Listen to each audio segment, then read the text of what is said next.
New Zealand সিরিজের দ্বিতীয় ম্যাচে নিউজিল্যান্ডকে হারিয়ে সিরিজ সমতায় এনে বোলারদের প্রশংসায় যা বললেন টাইগার অধিনায়ক মেহেদী হাসান মিরাজ।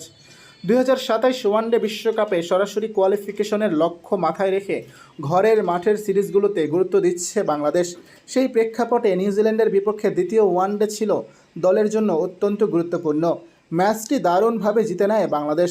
সোমবার 20 এপ্রিল মিরপুর শেরেবাংলা স্টেডিয়ামে আগে ব্যাট করে পুরো 48.4 ওভারে সব উইকেট হারিয়ে 198 রান করে নিউজিল্যান্ড।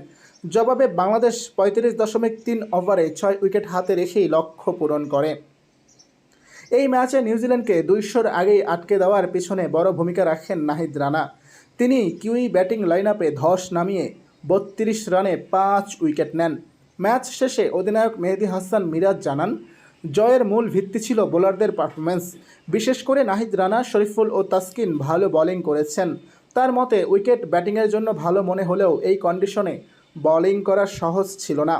প্রথম ম্যাচে ব্যাটিং ব্যর্থ হলেও দ্বিতীয় ম্যাচে ঘুরে দাঁড়ায় বাংলাদেশ। তানজিদ হাসান তামিম ও নাজমুল হোসেন শান্ত উদ্বোধনী জুটিতে 120 রানের বড় পার্টনারশিপ গড়ে দলকে জয়ের পথে এগিয়ে নেন। মিরাজ বলেন, এই জুটি মূলত রান তারার ভিত্তি তৈরি করে দেয়। শেষ দিকে তাওহিদ হৃদয় ম্যাচটি সুন্দরভাবে শেষ করেন।